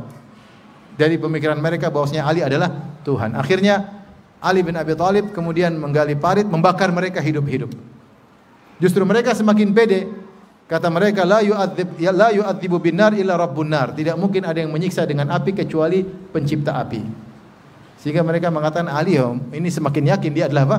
Tuhan. Buktinya kita disiksa dengan apa? Api. Yang namanya kesesatan. Ya. Kemudian muncul pembela Ali, ya, mulai muncul di awal cuma sekedar seperti itu. Ada juga yang muncul mengatakan Ali lebih utama dari Utsman. Ini ada pendapat seperti itu. Di awal-awal Rafidhah seperti itu, tapi kemudian berkembang sampai akhirnya Rafidhah belakangan mengkafirkan para sahabat seluruhnya kecuali selain Ahlul Bait kecuali 4 orang. Di antaranya Ammar bin Yasir, Al-Miqdad bin Aswad, Abu Dzar Al-Ghifari, sama satunya Salman Al-Farisi. Selainnya Abu Bakar, Umar, Utsman semuanya kafir. Ini Rafidhah yang kebablasan, paham? Tapi ketika ada Khawarij muncul riddatul fi'l, yaitu kontras yang kontradiktif dari Khawarij, yaitu pencinta siapa? Ali bin Abi Thalib. Ini muncul di awal-awal. Dan bid'ah-bid'ah tersebut belum sampai pada tentang masalah asma wa sifat, belum. Kemudian muncul di akhir zaman atau di zaman sahabat junior bid'ah qadariyah, yaitu di zaman Ibnu Umar radhiyallahu taala anhuma, sebagaimana yang disebutkan oleh Al-Imam Muslim dalam sahihnya dari Yahya bin Ya'mar, dia mengatakan kana awwala man qala fil qadar bil Basrah Ma'bad al-Juhani. Yang pertama kali berbicara tentang takdir, yaitu menolak takdir, yaitu bid'ah qadariyah, adalah Ma'bad al-Juhani di Basrah. Ya. Kemudian mereka ingin cari tahu, mereka akhirnya berhaji atau umrah, akhirnya mereka mendatangi Ibnu Umar radhiyallahu taala anhuma. Maka mereka berkata, lapor kepada Ibnu Umar, ya Aba Abdurrahman, innahu qad dhahara qibalana nasun yaqra'una al-Qur'an wa yatafakkaruna al-ilm. Ya Ibnu Umar, sungguhnya telah muncul di sisi kami, yaitu di Basrah, sekelompok orang yang mereka baca Al-Qur'an dan mereka memperdalam-dalam ilmu. Kemudian disebutkan sifat-sifat mereka, yaitu berdalam-dalam di luar daripada ranah akal. Wa annahum yaz'umun an la qadar, dan mereka menyangka tidak ada takdir. Wa annal amr unuf, segala perkara terjadi tanpa Allah takdirkan terlebih dahulu. Pokoknya terjadi begitu saja. Allah tidak merencanakan, Allah tidak mentakdirkan terlebih dahulu. Allah cipta, Allah biarkan tanpa ada takdir. Ini kufur. Maka Ibnu Umar berkata, fa idza laqita haula fa idza laqita ulaik fa akhbirhum anni bari'um minhum wa annahum bura'u minni. Kalau kalian bertemu dengan mereka, ini qadariyah, sampaikan kepada mereka, saya Ibnu Umar berlepas diri dari mereka dan mereka berlepas diri dariku. Walladzi yahlifu bihi Abdullah bin Umar, law anna li ahadin mithla Uhudin dhahaban fa anfaqahu ma qabilallahu minhu hatta yu'mina bil qadar. Sungguhnya kalau ada salah seorang dari mereka punya emas sebesar gunung Uhud, kemudian dia infakkan di jalan Allah, Allah tidak akan terima sampai dia beriman dengan takdir. Ini namanya qadariyah gulat. Pertama kali muncul qadariyah ekstrim. Yang qadariyah ini dikafirkan oleh para ulama karena qadariyah ini menolak sifat ilmu as-sabiq. Artinya Allah ketika menciptakan kemudian terjadi sesuatu, Allah tidak tahu sebelumnya. Dan Allah tidak mencatat sebelumnya. Tidak dicatat lauhul mahfuz. Semua terjadi tanpa sepengetahuan Allah, dan ini kufur. Ini di antara golongan yang dikafirkan oleh para ulama adalah qadariyah, gulatul qadariyah atau al-qadariyatul gulat, qadariyah yang ekstrim. Ini muncul di akhir zaman para sahabat. Kemudian waktu terus berlalu dan belum ada penyimpangan tentang asma wa sifat, sampai akhirnya di zaman imam di kalangan para tabi'in, Hasan al-Basri. Hasan al-Basri punya majelis di Basrah Kemudian beliau punya murid-murid, sampai akhirnya beliau berbicara tentang pelaku dosa besar. Atau beliau ditanya, bagaimana hukum pelaku dosa besar? Ayat-ayat menunjukkan orang-orang yang beramal soleh adalah orang-orang mukmin. Ayatnya juga menunjukkan orang kafir masuk neraka. Nah, kalau ada orang Islam pelaku dosa besar, bagaimana hukumnya? Maka Hasan al-Basri menyebutkan bahwasanya orang seperti ini fasik, tetap muslim, tetap mukmin, tapi imannya kurang dan terancam dengan neraka jahanam, tapi tidak kafir. Maka dia dikritiki oleh muridnya Wasil bin Atha. Dia mengatakan tidak demikian. Dia protes sama gurunya. Dia mengatakan kalau pelaku dosa besar itu tidak mukmin, tidak kafir, tapi di tengah-tengah, manzilah bainal manzilatain. Berada di antara kedudukan, bukan muslim, bukan apa? Kafir. Ada judul baru. Kita cuma dua, mukmin atau apa? Kafir. Kalau mukmin bertingkat-tingkat, ada mukmin sempurna, ada mukmin yang imannya apa? Kurang, tapi masih dalam koridor apa? Mukmin. Nah, Wasil bin Atha punya pendapat, dia mengatakan bukan mukmin, bukan kafir. Ini di dunia. Tapi kalau di akhirat neraka, kekal abadi. Pelaku dosa besar di neraka jahanam kekal abadi, meskipun nerakanya bukan neraka orang kafir. Jadi neraka orang kafir di bawah, ini agak naik-naik dikit.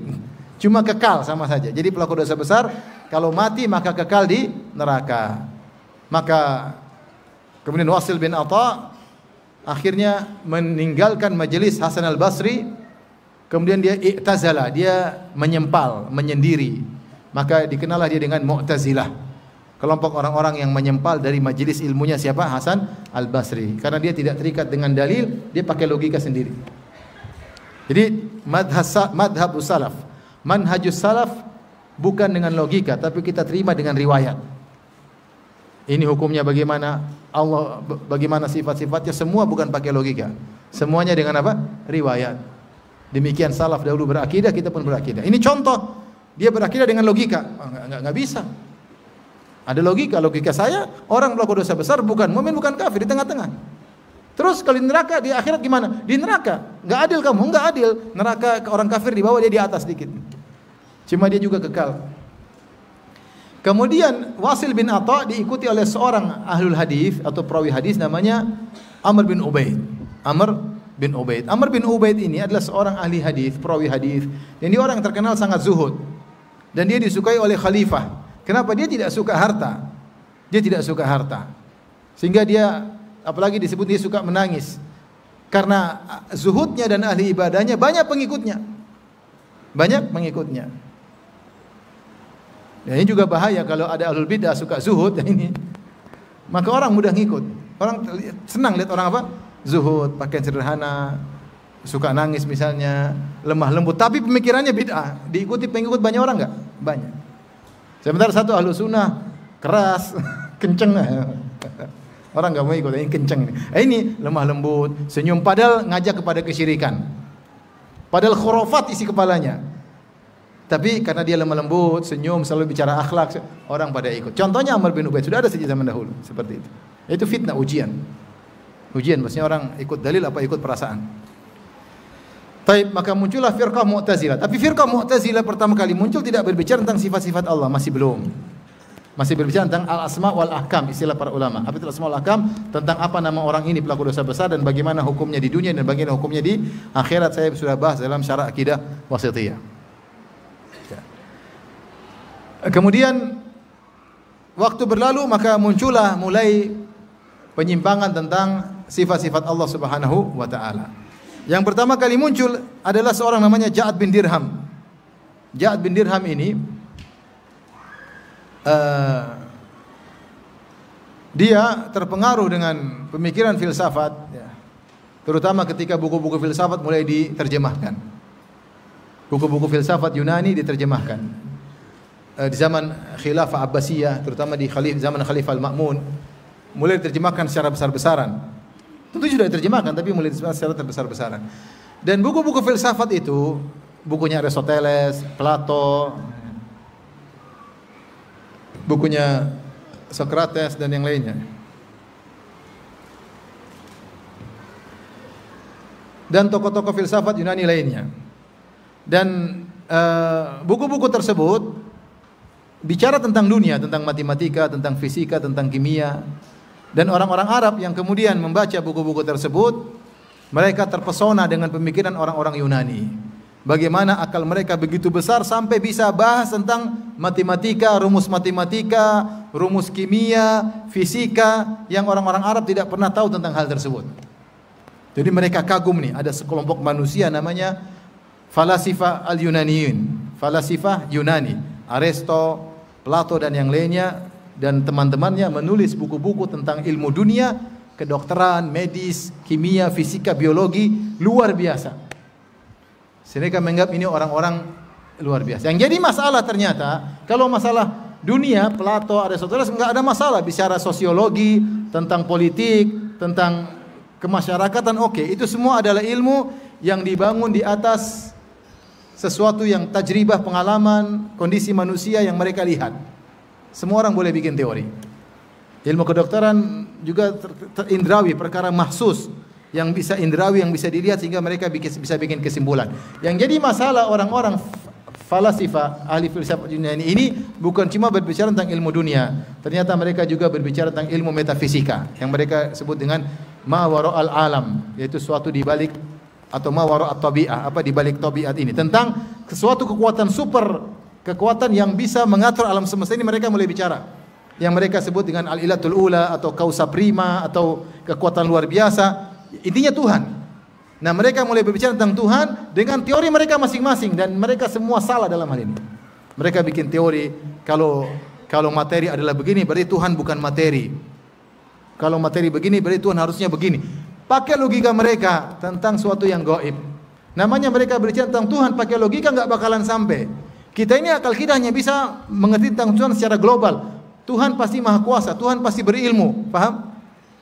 Tetapi kalau begini sifatnya begini tidak boleh beda, itu tidak bisa. Otak kita nggak bakalan sampai. Nggak usah bicara tentang Tuhan, kita bicara tentang jin aja kita bingung. Jin bagaimana kita nggak ngerti karena nggak pernah lihat. Kenapa jin bisa masuk dalam tubuh manusia? Kenapa bisa bicara pakai pita suara manusia? Kenapa kalau dibaca ayat Quran kepanasan? Kita nggak ngerti. Ruh kita dalam tubuh aja kita nggak ngerti membicara ruh ini bagaimana. Kalau ada 1000 ahli biologi, 1000 profesor datang disuruh mendefinisikan tentang ruh, ada 1000 pendapat. Karena mereka tidak tahu, mereka hanya menduga-duga. Apalagi menduga-duga tentang Tuhan. Akhirnya mereka karena kagum tentang ilmu dunia yang dimiliki oleh para filsafat Yunani, ternyata para filsafat Yunani tersebut berbicara juga tentang Tuhan. Dan mereka bikin kaidah Tuhan tidak boleh begini, Tuhan tidak boleh begini, Tuhan harus begini. Saya ingin sampaikan tapi saya khawatir antum kena syubhat. Intinya mereka punya aturan-aturan tentang Tuhan. Nah, orang-orang Arab ini mereka takjub sehingga mereka mengatakan bahwasanya sebagaimana mereka punya ilmu pasti tentang ilmu dunia, ilmu tentang ketuhanan juga ada ilmu pasti yang mereka namakan dengan qat'iyat al-aqliyah, yaitu ilmu-ilmu absolut tentang akal. Yang dipegang pasti seperti masalah seakan-akan 1 tambah 1 sama dengan 2 tidak mungkin salah. Mulailah diadopsi ilmu tersebut, dibaca oleh kaum muslimin sehingga mulailah mereka berbicara tentang Tuhan. Di antara yang berbicara tentang Tuhan Ja'ad bin Dirham. Ja'ad bin Dirham dengan logikanya kemudian dia mengatakan tidak mungkin Allah mencintai Nabi Ibrahim dan tidak mungkin Allah berbicara dengan Nabi Musa.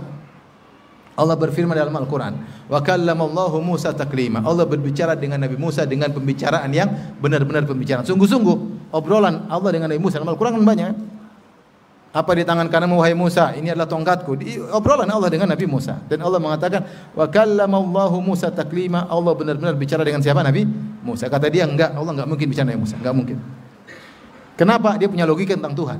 Dari mana dia ambil logikanya? Dari filsafat yang disebut pemikiran absolut. Enggak mungkin salah. Kalau gitu ayat bertentangan dengan pemikiran absolut, ayat harus ditakwil. Allah enggak mungkin bicara dengan Musa. Tapi Allah berfirman, wattakhadallahu Ibrahim khalila. Allah menjadikan Ibrahim sebagai kekasih. Kata dia enggak mungkin. Enggak mungkin Allah mencintai orang lain, enggak mungkin Allah mencintai makhluk, enggak mungkin. Logikanya ada, tapi intinya dia menolak. Saya juga enggak mungkin kasih logika dia sama antum, nanti antum kena syubhat. Tapi intinya dia punya logika, punya syubhat, punya teori dari filsafat Yunani yang Tuhan itu harus begini, Tuhan harus begini. Kesimpulannya ayat ini salah, harus ditakwil. Bahwasanya Allah tidak mungkin mencintai Ibrahim, tidak mungkin Allah menjadikan Ibrahim sebagai kekasih Allah, enggak bisa. Akhirnya dia dihukum mati oleh Khalid Al-Qasri. Maka ketika hari Idul Adha, Khalid Al-Qasri berkhutbah di hadapan rakyatnya, kemudian berkata, "Dhuhu dhuhayakum taqabbalallahu minna wa minkum." Silakan sembelih sembelihan kalian, kambing kalian, unta kalian sampai sembelih. Semoga Allah terima sembelihan kalian. Fa inni mudhahin bi Ja'ad, adapun saya akan sembelih Ja'ad bin Dirham. Saya akan sembelih dia. Kenapa? Li'annahu qala lam yukallimillahu Musa taklima. Dia bilang Allah tidak pernah bicara sama Nabi Musa. Wa lam yattakhidillahu Ibrahim khalilan. Allah tidak pernah menjadikan Ibrahim sebagai kekasih. Artinya dia menolak dua ayat. Satu ayat saja ditolak kafir, apalagi dua ayat. Maka disembelih Ja'ad bin Dirham. Dia punya syubhat filsafat. Mulai ini bid'ah pertama kali bicara tentang Tuhan. Tuhan harus begini, Tuhan tidak boleh begini, Tuhan tidak boleh begini. Sifat-sifat. Nah, Ja'ad bin Dirham sebelum meninggal dunia, dia sempat kabur. Disebutkan sempat kabur, kemudian dia bertemu dengan seorang namanya Jaham bin Safwan. Jaham bin Safwan yang akhirnya dinisbahkan kepadanya firqah Jahmiyah. Firqah Jahmiyah.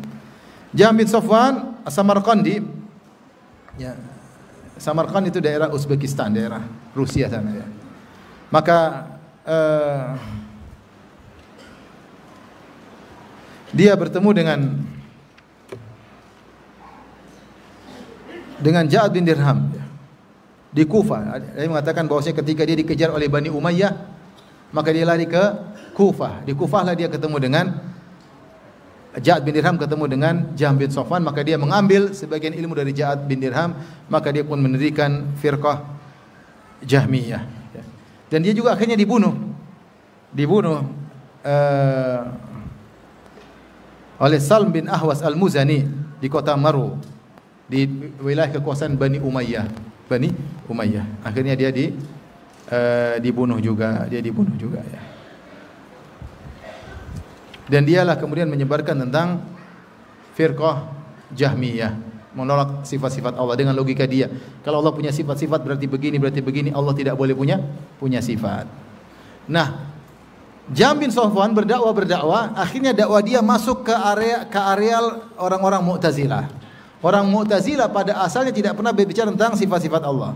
Bid'ah mereka terkait dengan masalah pelaku dosa besar, di neraka atau tidak, kekal atau tidak, dipanggil mukmin atau kafir, atau manzilah baina manzilatain. Bid'ah pertama kali di kalangan Mu'tazilah disebut masalah al-asma' wal ahkam, belum masalah sifat. Namun akhirnya bid'ah Mu'tazilah berkembang, akhirnya mereka belajar dari Jaham bin Safwan, akhirnya Mu'tazilah yang mengusung dakwah Jaham bin Safwan. Maka Mu'tazilah secara kelompok tapi pemikiran Jahmiyah. Secara kelompok namanya Mu'tazilah tapi pemikiran Jahmiyah, sama-sama menolak sifat-sifat Allah Subhanahu wa taala. Kenapa mereka menolak sifat-sifat Allah? Mereka punya syubhat yang tidak mungkin saya sampaikan sama antum ya. Nanti antum kena syubhat ya. Enggak boleh seorang kasih syubhat kontan kemudian jawabannya nyicil, enggak boleh. Kalau syubhat dikasih kontan harus dibayar juga harus apa? Kontan. Kalau enggak orang kena syubhat, bahaya ya. Karena kontannya susah, saya tidak mau kasih syubhat ya. Intinya kemudian dia mengatakan Tuhan tidak boleh punya sifat, sehingga mereka menolak sifat-sifat Allah. Akhirnya mereka mengatakan Al-Quran adalah makhluk. Kita Ahlussunnah Al-Quran firman Allah sifat. Kata mereka tidak ada sifat. Kalau gitu Qurannya apa? Quran ini makhluk, Allah ciptakan. Firman Allah itu ciptaan. Allah ciptakan suara didengar oleh Nabi Musa, bukan Allah berbicara. Paham? Sebentar. Halo, masih pengajian. Istri, biar hidup nyaman ya. Baik, jadi sampai di mana tadi? Ya, sebelum istri apa? Di mana tadi? Al-Quran. Mereka menolak Allah punya sifat. Mereka punya logika. Saya tidak mungkin sampaikan. Nanti kita ada bahasan tersendiri. Tapi mereka menolak. Kata mereka Allah tidak boleh punya sifat. Nah kalau gitu firman Allah. Ya, kalau saya sederhana, saya Firanda. Kalau saya ngomong ini sifat saya bukan? Sifat saya. Bukan sifat orang lain. Kalau sapi ngomong sifatnya sapi. Mbak ya sifatnya kambing. Kalau saya ngomong ini sifat saya punya sifat. Saya makhluk, omongan saya juga makhluk. Paham? Allah Subhanahu wa taala bukan makhluk dan perkataannya bukan makhluk. Perkataannya adalah sifatnya. Kata mereka enggak bisa. Tidak boleh Allah punya sifat. Kenapa? Ada pembahasannya. Kalau gitu Al-Quran adalah makhluk. Ini sekedar murni logika yang mereka ambil dari Jaham bin Safwan. Maka Mu'tazilah akhirnya tersebar dengan penolakan sifat. Muncullah tokoh-tokoh mereka seperti Ahmad bin Abi Duad, Bishr al-Marrisi. Bishr al-Marrisi itu faqih, tapi gara-gara dia salah bergaul dia menjadi Mu'tazilah yang mengusung mazhab Jahmiyah yang dibantah oleh muridnya Imam Ahmad Ad-Darimi, Rad ala Bishr al-Marrisi.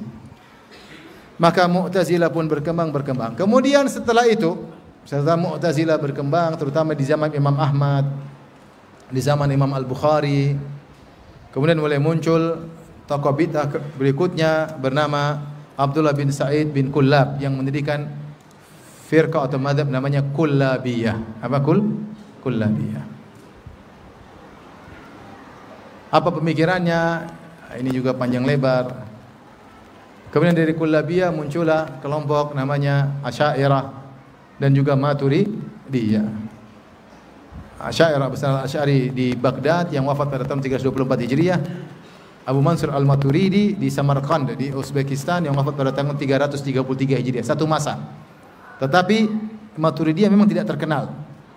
Maturidiyah itu terkenal belakangan. Maturidiyah ketika zaman Abu Mansur al-Maturidi tidak terkenal. Makanya kalau kita baca buku-buku Ibnu Taimiyah rahimahullah, dia tidak bahas Maturidiyah sama sekali, tidak bahas sama sekali. Karena memang tidak tersebar di wilayah Jazirah Arab. Dia baru muncul belakangan. Madzhab apa? Akidah Maturidiyah yang mirip dengan akidah Asy'ariyah. Ini sekedar tentang munculnya pemahaman-pemahaman dalam Islam, dan sekarang antum bisa lihat berbagai macam aliran-aliran dalam Islam, banyak sekali ya. Ini hanya segelintir kecil. Mungkin ini saja yang bisa saya sampaikan, ikhwan dan akhwat yang rahmatillah subhanahu wa taala.